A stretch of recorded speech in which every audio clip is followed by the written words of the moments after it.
สบายดีเจ้ากุ้งตองลองไปสั่งมาแต่ซ้ำเนื้อ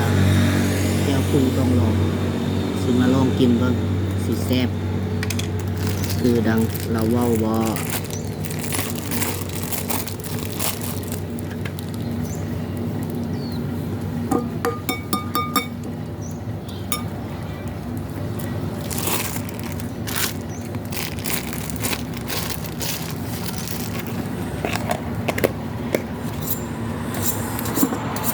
แก้ว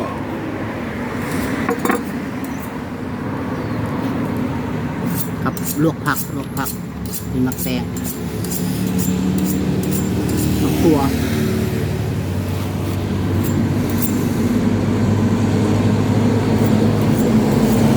ข้าวเหนียว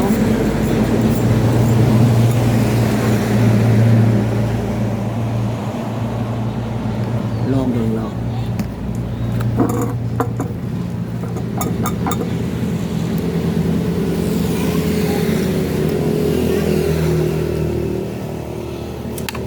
nhẹp kia là có lực gì nữa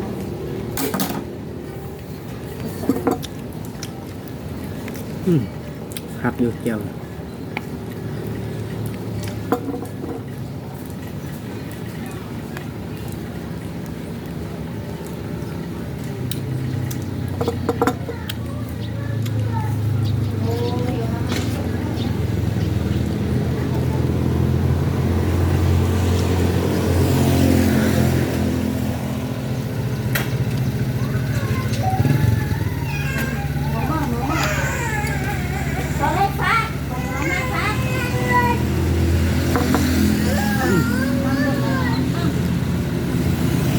ครับ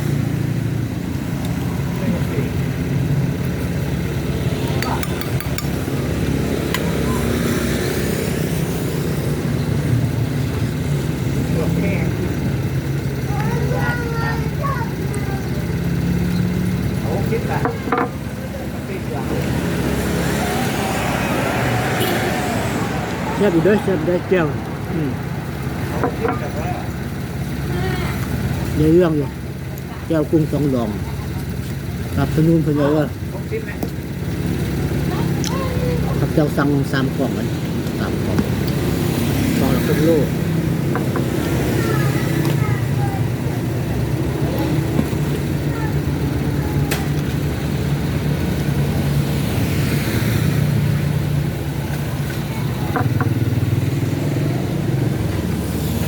เพื่อคุ้ม